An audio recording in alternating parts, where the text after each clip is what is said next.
سونیا 1 گھنٹے سے park hotel کے سامنے منتظر تھی۔ بالآخر جان ڈیوی آتا ہوا دکھائی دیا۔ جان ڈیوی ایک دراز قد اور وجیح شخص تھا۔ پھر سب سے بڑی بات یہ کہ وہ اپنے وقت کا معروف ترین بااثر اور بارسوخ صحافی اور دانشور تھا۔ وہ ٹیلی ویژن پر حالات حاضرہ پر تبصرہ کیا کرتا تھا۔ سونیا ادھر ادھر دیکھ کر یقین کر لینے کے بعد کہ آس پاس کوئی نہیں ہے، تیزی سے جان ڈیوی کی طرف بڑھی۔ مسٹر ڈیوی، زحمت دینے کی معافی چاہتی ہوں، کیا میں آپ کا آٹوگراف لے سکتی ہوں؟ جان ڈیوی نے متانت سے مسکرا کر اس کی طرف دیکھا اور بولا، نہ تو میں فلم سٹار ہوں نہ کھلاڑی، میرا آٹوگراف لے کر کیا کروں گی؟ میں ہر رات تمہیں ٹی وی پر دیکھتی ہوں، تم عظیم آدمی ہو۔ اس نے آٹوگراف بک اس کی طرف بڑھائی۔ شکریہ، جان ڈیوی نے کہا اور سونیا کا قلم لے کر آٹوگراف پر کچھ لکھنے لگا۔ اس کی پیشانی پر ناگواری سے بل پڑ گیا جب سونیا نے خواہ مخواہ اس کے قریب ہونے کی کوشش کی۔ تعریف اور ستائش کا یہ انداز اسے بالکل پسند نہ آیا۔ دستخط کرنے کے بعد آٹوگراف بک اور قلم سونیا کو واپس کرتے ہوئے وہ الگ ہٹ گیا۔ سونیا نے قلم اور آٹوگراف بک پرس میں رکھتے ہوئے جان ڈیوی کا شکریہ ادا کیا اور پلٹ کر تیز تیز چل دی۔ اگلا موڑ موڑنے کے بعد وہ ایک اور ہوٹل میں داخل ہوئی۔ لابی سے پرے وہ خواتین کے مخصوص کمرے میں پہنچی اور جلدی سے بلاؤز سے جان ڈیوی کا پرس نکال کر اس میں موجود نقدی کا جائزہ لینے لگی۔ $50 کے 2، $20 کے 5 اور $1 کے 3 نوٹ تھے۔ رقم بڑی نہیں تھی، کچھ کریڈٹ کارڈ بھی تھے جنہیں اس نے نظر انداز کر دیا۔ $20 والے نوٹ اس نے بلاؤز میں اوڑھ لیے اور $1 کے نوٹ اپنے پرس میں رکھ لیے۔ اس کا ارادہ تھا کہ وہ ہوٹل سے نکلتے وقت کیشیئر سے $50 والے نوٹوں کو توڑوا کر $5 اور $10 والے نوٹ لے گی۔ اب رہ گیا جان ڈیوی کا پرس۔ اس میں موجود کریڈٹ کارڈ اور شناختی کارڈ کا مسئلہ تو کمرے سے باہر نکلتے وقت وہ اسے ردی کی ٹوکری میں ڈال دے گی۔ اب اگر یہ پرس کسی کو مل جائے یا نہ ملے تو اس پر کیا اثر پڑتا تھا؟ البتہ اس نے پرس پر سب دھونے والی انگلیوں کے نشانات مٹانے کا ضرور خیال رکھا تھا۔ کاؤنٹر سے نوٹ توڑوانے کے بعد وہ ہوٹل سے باہر نکل آئی۔ ٹیکسی کی تلاش میں وہ پارک ہوٹل کی طرف نہیں گئی تھی، مخالف سمت میں نکل آئی تھی۔ جان ڈیوی کو اب تک اپنے بٹوے کے اڑائے جانے کا علم ہو چکا تھا۔ وہ انہی اطراف میں اسے تلاش کرتا رہا ہوگا۔ جلد ہی اسے ٹیکسی مل گئی۔ وہ دروازہ کھول کر اگلی نشست پر بیٹھی ہی تھی کہ کرخت چہرے والا ایک نوجوان اس کے ساتھ آ بیٹھا۔ یہ کیا بےہودگی ہے؟ ٹیکسی میں نے رکوائی تھی، سونیا مشتعل ہو کر بولی۔ چلاؤ مت، میں پولیس کو نہیں بلا رہا، نوجوان اطمینان سے بولا۔ ڈرائیور کو گھر کا پتہ بتاؤ، ہم ساتھ چلیں گے۔ تم ہو کون؟ کیا چاہتے ہو؟ اس سے پہلے کہ وہ نوجوان کچھ کہتا، ڈرائیور نے اکھڑے ہوئے لہجے میں پوچھا، کہاں جانا ہے؟ بتاؤ کہاں جانا ہے؟ نوجوان نے مسکراتے ہوئے کہا۔ سونیا نے اندازہ لگا لیا کہ وہ شخص کوئی بھی ہو سکتا تھا مگر پولیس والا ہرگز نہیں تھا، لہٰذا وہ کسی تردد کے بغیر بولی، میں لنچ کے لیے جا رہی ہوں، کیا تم مجھے لنچ کھلانا پسند کرو گے؟ کیوں نہیں، نوجوان نے خوش خلقی سے کہا اور ڈرائیور کو ایک ریستوران کا پتہ بتایا۔ ٹیکسی چل پڑی تو سونیا نے نوجوان سے ترش لہجے میں پوچھا، اب بتاؤ تم کیا چاہتے ہو؟ میں نے پارک ہوٹل کے سامنے تمہارے ہاتھ کی صفائی دیکھی تھی۔ میں سمجھی نہیں، تمہارا مقصد کیا ہے؟ بے وقوف نہ بنو، میں نے پارک ہوٹل کے سامنے تمہیں جان ڈیوی کی جیب صاف کرتے دیکھا ہے۔ بڑے کمال کا ہاتھ ہے تمہارا، بڑا ماہرانہ انداز تھا۔ میں شرطیہ کہتا ہوں کہ تم پہلے بھی یہ کارنامہ انجام دیتی رہی ہو۔ ٹیکسی مطلوبہ ریستوران کے سامنے رک گئی۔ سونیا ایک لفظ کہے بغیر ٹیکسی سے اتر آئی۔ نوجوان بھی ٹیکسی سے اترا اور ڈرائیور کو کرایہ دینے کے بعد سونیا کی طرف مڑتے ہوئے بولا، یہ لنچ کے لیے بہترین جگہ ہے۔ اوہ، میں اپنا تعارف تو کروانا تو بھول ہی گیا، مجھے کارل کہتے ہیں۔ میرا نام سونیا ہے، نام سے کیا فرق پڑتا ہے، اس نے سوچا۔ دونوں جا کر ایک بوت میں بیٹھ گئے۔ تم یہ جیبیں کب سے کاٹ رہی ہو سونیا؟ کارل نے پوچھا۔ میں جیب کتری نہیں ہوں، سونیا غصے سے بولی، میں اس شخص کا آٹوگراف لے رہی تھی۔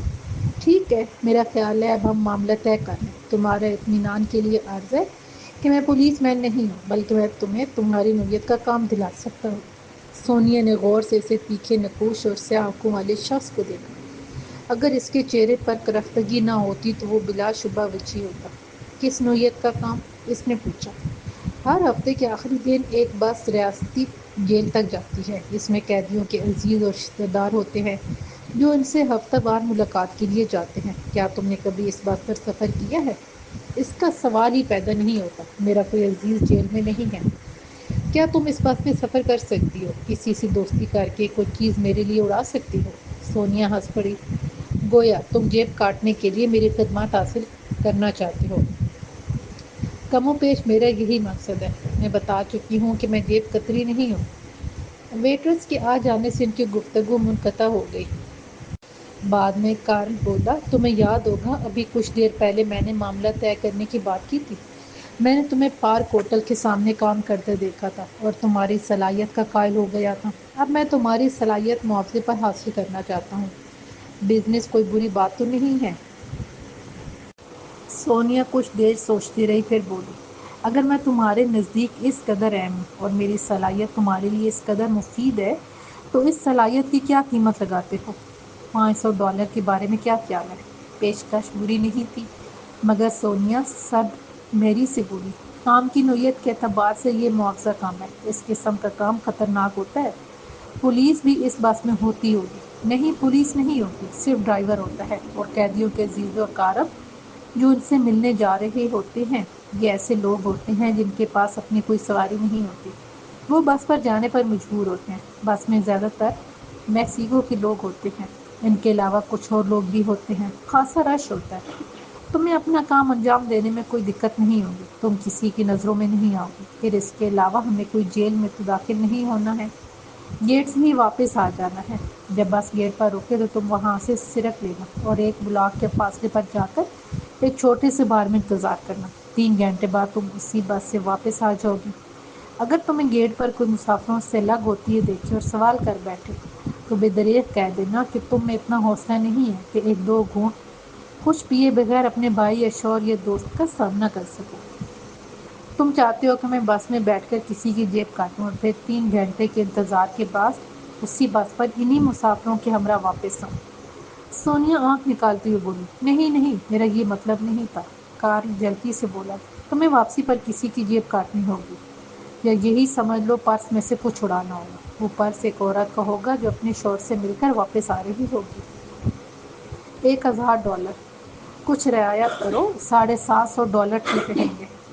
1000 میں ایک دیلا بھی کم نہیں ہوگا۔ بس بات یہیں ختم کرو۔ ٹھیک ہے۔ کارل ڈھیلا پڑ گیا، نصف رقم پیش کی۔ خدا کی پناہ، تم تو زبردست کاروباری لڑکی ہو۔ کارل ہنس پڑا، تم آج رات میرے گھر آ جاؤ، میں تمہیں مزید معلومات فراہم کروں گا اور یہ پیش کی رقم بھی دے دوں گا۔ کارل نے کاغذ کا ایک پرزہ سونیا کی طرف بڑھایا اور اٹھ کھڑا ہوا۔ کارل اسے دروازے پر مل گیا، گویا اس کا انتظار ہی کر رہا تھا۔ اس کا گھر خاصا شاندار تھا۔ اس نے بتایا کہ یہ اس کا نہیں، اس کے دوست کا گھر ہے جو شہر سے باہر گیا ہوا ہے، وہ اسے عارضی طور پر استعمال کر رہا ہے۔ کارل نے اپنے لیے اور سونیا کے لیے مشروب تیار کیا، پھر ایک لفافہ سونیا کی طرف بڑھاتے ہوئے بولا، اس میں تمہاری پیشگی رقم ہے، اس کے علاوہ تمہارے شکار کا فوٹو بھی ہے۔ سونیا نے لفافہ کھولا اور اس میں سے $50 والے 10 نوٹ نکال لیے۔ پھر اس نے لفافے میں موجود عورت کی تصویر پر نظر ڈالی۔ عورت خوش شکل تھی، بال بھورے تھے، اس کی عمر 35-36 سال ہوگی۔ ٹھیک ہے، اب تم مجھے اس عورت کے بارے میں کچھ بتاؤ۔ وہ ہر اتوار دوپہر کو اپنے شوہر سے ملنے جاتی ہے، اس کے پاس کار نہیں ہے، اسی لیے جیل بس سے جاتی ہے۔ اس کا شوہر جیل میں کیوں بند ہے؟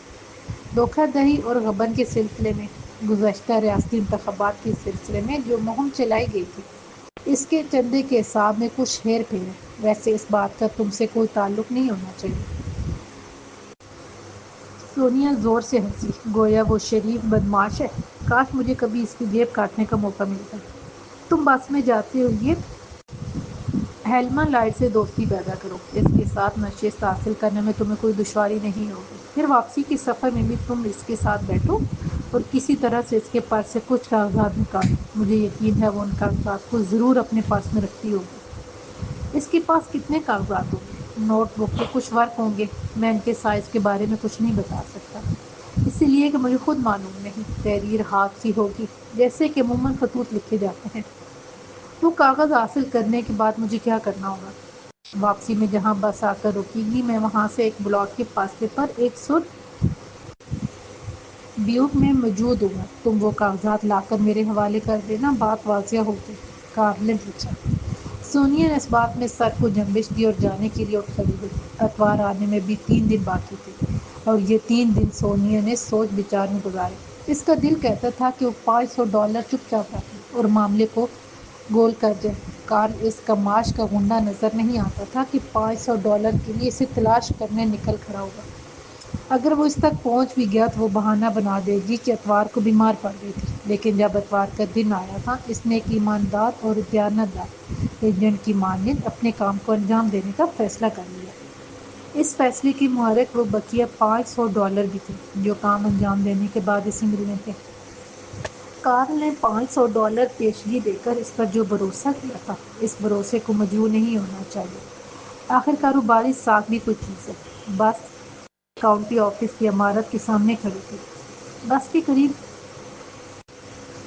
25-30 افراد موجود تھے، جن میں زیادہ تعداد عورتوں کی تھی۔ بس کے قریب 25-30 افراد موجود تھے، جن میں زیادہ تعداد عورتوں کی تھی۔ وہ ڈرائیور کی آمد کی منتظر تھے۔ سونیا نے بہت جلد ہیلما کو تلاش کر لیا۔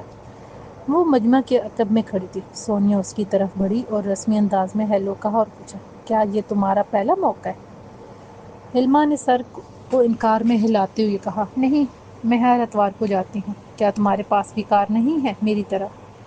کار تو ہے، لیکن ڈرائیونگ میرا شوہر کرتا تھا، جس سے میں ملنے جا رہی ہوں۔ مجھے بڑی خوشی ہوئی تم سے مل کر، سونیا چیک کر بولی۔ کم از کم راستے میں باتیں تو کرتے رہیں گے، ورنہ منہ سیے بیٹھے رہو۔ دراصل بس سے جانے کا یہ میرا پہلا موقع ہے۔ اسی وقت بس ڈرائیور آ گیا۔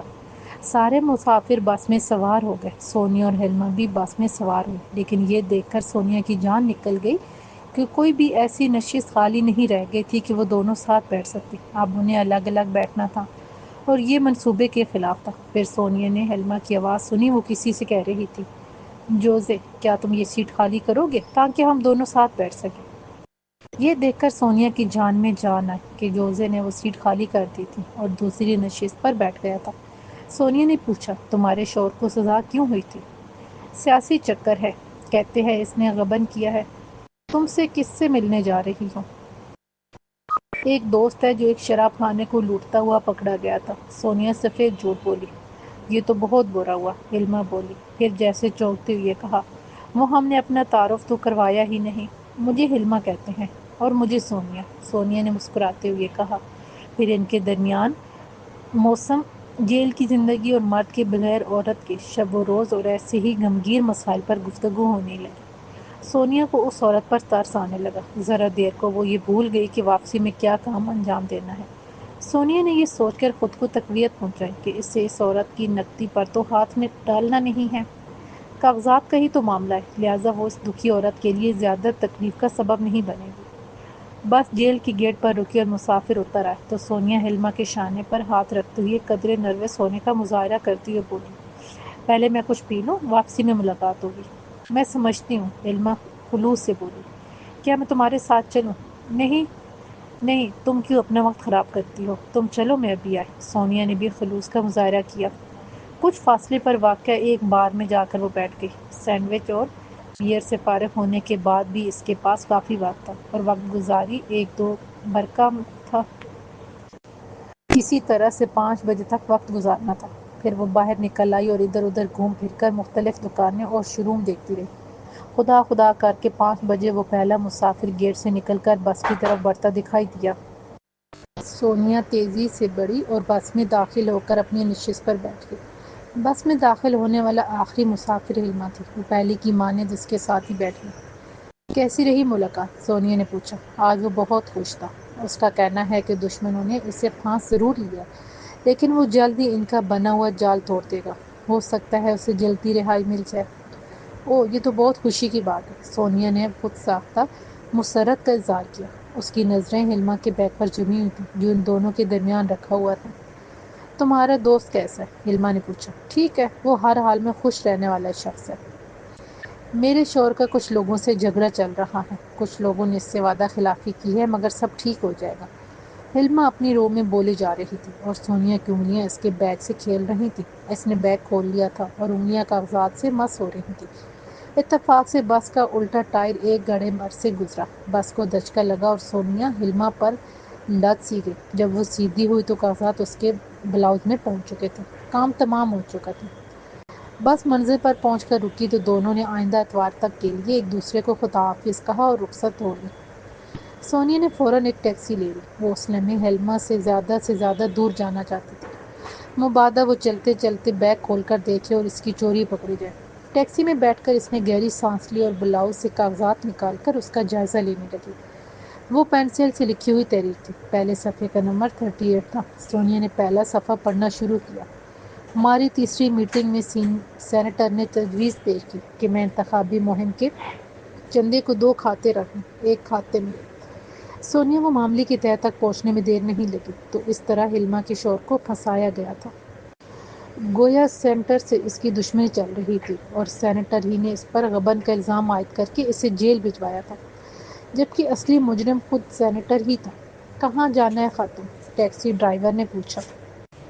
سونیا چونک پڑی اور ادھر ادھر دیکھتے ہوئے بولی، واپس چلو وہیں پر جہاں سے مجھے لائے تھے۔ سونیا کو یقین تھا کہ ہلما اب تک کافی دور تک نکل چکی ہوگی۔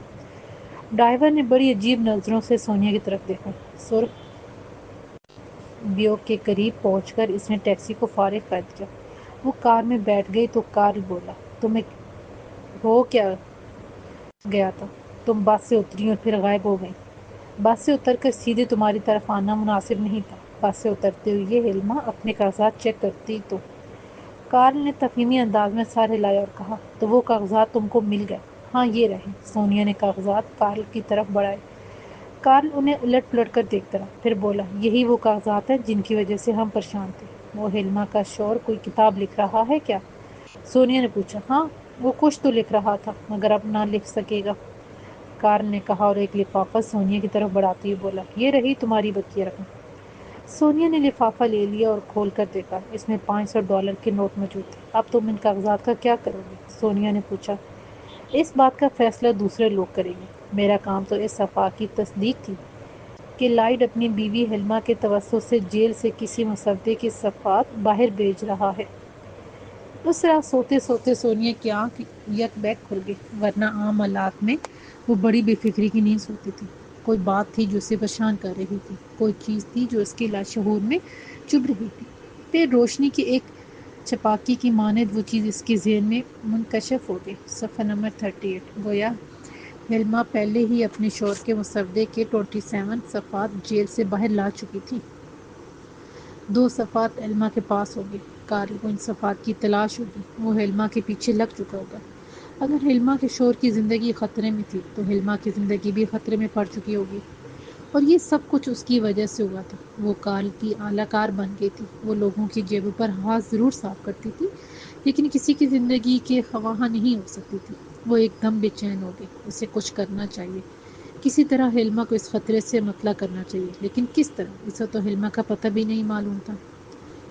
رات دم توڑ رہی تھی، صبح کے آثار نمودار ہو رہے تھے۔ سونیا اپارٹمنٹ سے باہر نکل آئی، ٹیلی فون بوتھ پر اس نے لائڈ نام کا کالم چیک کیا۔ بالآخر مارک لائڈ کے نام پر اس کی نظریں ٹکیں۔ ہلما کا ہی پتہ اور فون نمبر ہونا چاہیے تھا۔ اس نے اس نمبر پر رنگ کیا لیکن دوسری طرف خاموشی چھائی۔ اس نے ٹیکسی پکڑی اور ڈرائیور کو ہلما کے اپارٹمنٹ کا پتہ بتا کر آنکھیں موڑ لیں۔ سفر زیادہ طویل نہیں تھا۔ کچھ دیر بعد وہ ہلما کے اپارٹمنٹ کی اطلاعی گھنٹی بجا رہی تھی۔ کون ہے؟ انٹر کون سے آواز ہے؟ ہلما کی۔ یہ میں ہوں سونیا، وہی جو جیل کی بس میں ملی تھی۔ تم ٹھیک ٹھاک تو ہو نا؟ جواب میں کوئی کچھ نہیں بولا لیکن دروازہ کھل گیا۔ سونیا زینے پر چڑھی تو اسے ہلما کے اپارٹمنٹ کا دروازہ پارٹوں پارٹ کھلا ہوا ملا۔ وہ اندر داخل ہوئی۔ سامنے ہی ڈرائنگ روم کی میز پر اسے ہلما بیٹھی ہوئی دکھائی دی۔ اس کا رخ دروازے ہی کی طرف تھا۔ اس کے چہرے پر ضرب کے نشانات تھے، جا بجا نیل پڑے ہوئے تھے اور ایک آنکھ محترم ہو کر بند ہو گئی تھی۔ اس کے ہاتھ میں چھوٹا سا آٹومیٹک پستول دبا ہوا تھا جس کی نالی سونیا کی جانب اٹھی ہوئی تھی۔ ہلما، دیکھو تم نے کیا کیا ہے، دیکھو تمہارے دوستوں نے میری کیا گت منائی ہے۔ ہلما، میں قسم کھا کر کہتی ہوں مجھے کچھ نہیں معلوم تھا۔ کیا انہیں مسودے کے بقیہ صفحات مل گئے ہیں؟